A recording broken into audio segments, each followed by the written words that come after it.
Hey guys, welcome back. It's been a while. It's been like really a while, but a lot has happened since I posted my last video in both my general life or sort of public life, I guess, and personal life as well, both good and bad things, but you know, it all contributes, like any event that happens in our life, it all contributes to who we tend to become. So even bad things, I do not treat them just as an experience. I also treat bad events or unpleasant events in my life as something that would help me learn something better, something new, maybe about myself or about world, or if this event is connected with a specific person in my life, also learn something about that person. And I think this is probably the best description of what life should be. It should be constant learning, it should be constant sort of moving forward. So like I mentioned, I had quite a few events happen in my life within the last 2 or 3 months. I think the last video I actually, in my last video, I actually mentioned that I was going to sort out my mental health appointments and stuff like that. And it actually happened not quite in a way I thought it would, but it actually worked out really fun. So I have been in contact with HealthWise, which is a mental care service here in Australia. But they said that, like, originally months back, they said that, yeah, we're ready to take care of you. However, we don't have professionals available right at the moment, so you'll have to wait. I said, like, fine, I understand, because I live in a small regional town up in the mountains. So a lot of things are really tight or barely available here because it's not the capital, it's not a big city, it's really a small regional town. So at some point, we crossed like 5 months wait list, and I thought, I'm not getting better, and I was actually having like panic attacks and just generally feeling not getting any better, even though it's literally much calmer here in Australia than back in Ukraine for obvious reasons. So eventually, I decided that I'd rather try to take care of it myself, see what I can do, see what I can find out. So I obtained a contact of private professional, and I reached out to him. I explained my situation to him, that I'm seeking mental um, mental care plan. I'm looking to get a therapy. I'm looking to get into a therapy, and that I was put on a health wise list. And I kid you not, but the very next day after I sent that original email to that private professional, I got a call from Healthwise, and I'm like, how does it work? Do they work together? Maybe he transferred my contact to them to remind them or something. Maybe he's not available. Like, what the hell happened? And apparently, it was just an fortunate coincidence. I was offered to have 10 sessions with a mental health professional, 10 fully Medicare covered. So I didn't have to pay anything. And so I went in for that therapy offered by Healthwise. Um, I ended up only having 6 sessions because, as I mentioned before, this is a small regional town. So apparently, the person they sent for my therapy, the person arrived from somewhere else. And I'm assuming they were only appointed because that was pretty much like a student, so they had to do them some sort of their practice, because during my first appointment I mentioned that the professional will be taking notes on how the session would go, which is again understandable. And I was also told that those notes will be shown to a supervisor in order to understand me a little bit better, and maybe to offer me some better guidance, because this was just a student basically, which is not a problem because we all learn. We are not born knowing all the things. So apparently, when you're studying psychology and psychiatry, you have to learn somewhere. It's not just theory, it has to be practice. So I actually didn't mind having a student trying to navigate my sessions instead of like a well-trained medical professional. That's not really a problem for me because, like I've said, they all need to learn somehow. However, I would also say that while the general effect from those 6 therapy sessions, there is certain effect.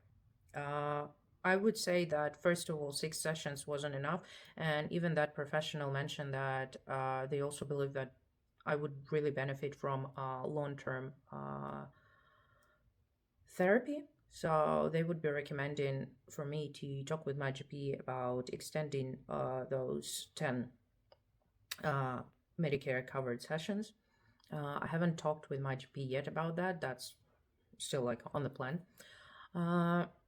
And I also managed to have one session with that professional that I originally emailed. And I have to say that within just the only one session I've had with him so far, I was able to get, I would say, more results for myself than I had from those 6 sessions. Because the thing is that I did read a lot on the internet that therapy doesn't really,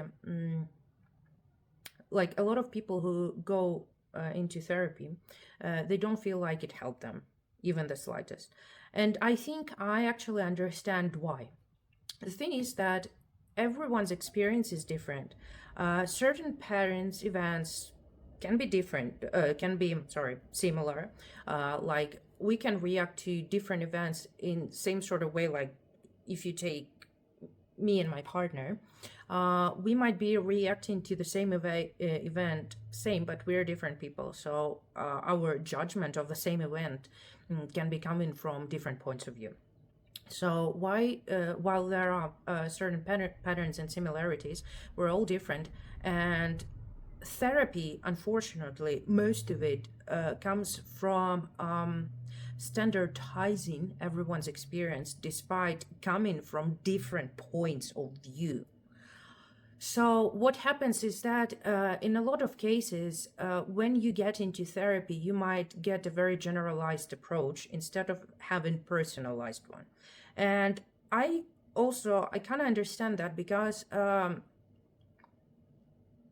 if you get emotionally involved with every patient you have, that is a direct way to a burnout. So I understand that there should be some generalized sort of approach because some people tend to over exaggerate, and you have to know how to deal with them. So some standardized approach has to be there as well, but a lot of that has to be personal. And I feel like I've been provided a lot of materials on how to cope anxiety, how to deal with unwanted thoughts and things like that, but that was very, very general. I felt like it wasn't really applicable to my case, despite getting some sort of common knowledge on how I could deal with my thoughts. However, I did mention a lot of the times that most of those techniques that I was provided in order to learn to cope with like my anxiety and everything, I did mention that I did try some of that and it certainly didn't work. And basically, I was told that you have to keep like looking for within this strategy how to work with that. So I sort of have like a double experience, I would say a double-sided experience. So on one hand, talking to someone who is actually being trained to deal with situations like this makes you feel more heard. So I have been talking and discussing a lot of my mental issues with my partner, and while he is an excellent interlocutor, he is a wonderful listener. He just he's always there to listen. Because he's not a specialist, he can't really help me, nor should he do it because he's not a trained professional. First of all, if you turn your relationship into like therapy sessions, it's not a good kind of relationship, to be honest. Your partner is, first of all, human themselves, and they have their own problems, and you shouldn't transform them into your therapist, to be honest. There has to be communication going on, but if you're using them just as therapists, that kind of relationship is bound to die anyway. So, with this said, talking with my partner about a lot of things that are bothering me helps me to get it out, to stop piling that up inside. But at the same time, he's not able to provide me with any kind of help that I actually need. But still, having that as primary therapy source, because for me, when I feel like I'm overstimulated, or when I'm hyperventilating, trying to talk about something, sitting with him and talking out everything that I feel helps me to naturally cool down, especially when I'm feeling anxious or too anxious to go to sleep. Talking with him for about half an hour to an hour about everything that's been going on in my brain helps me to significantly reduce that sort of anxiety and actually go to sleep. So that helps. But those, like I mentioned, those kind of conversations do not really lead anywhere because he's not a therapist. So talking to an actual professional does help, I would say, on a mental level, because you know that you are finally talking with someone who may not be able to relate to what you're experiencing, but they're literally trained to help you navigate through that. So that was certainly most helpful. However, like I've said, the standardized approach is not always the best solution. So I've had 6 sessions with a professional out of 10. Plus, I had partially covered session with that other professional that I originally reached out to. And I think I will be going back to him because the professional through Healthwise, I had 6 appointments with, and like I was told that, sorry, I'm working till the end of the month, and then you'll have to go back on the wait list. Which is not that fun, because basically I've had 6 sessions, one every week. And so it has been 6 weeks. And I started feeling like we're finally getting somewhere, and that's where the therapy ended. So it's not right. It's not good. It's not right that I have to go back on the wait list. So like I've said, I'm going to be talking with that other professional. I won't be able to afford like a weekly session, to be honest, because he does charge a lot. And even with partial Medicare cover, it's still way more than I would be able to afford right now. But if every session will be as constructive as that original one was, then it shouldn't be much of a problem. Because my therapist from Healthwise mentioned that I would really benefit from long-term therapy, I would be able to try and get the extension of therapy sessions through my GP. But like I've said, I haven't seen her since the whole therapy started, so I'll have to look into that to take care of that. Plus, I've been doing some other kinds of medical examinations regarding my anxiety, specifically my cortisol levels. So there are a couple of hormones. One is a cortisol, which is a stress hormone, and the other one is aldosterone. So I did the testing to identify the both levels, and cortisol was fine, but aldosterone was through the roof. So she basically sent me for extra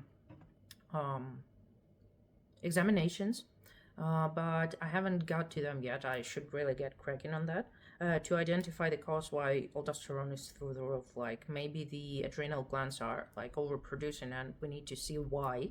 If there is any sort of inflammation, we'd better take care of it. Yeah, so that's one part of what happened within the last 3 months to me since I've last posted.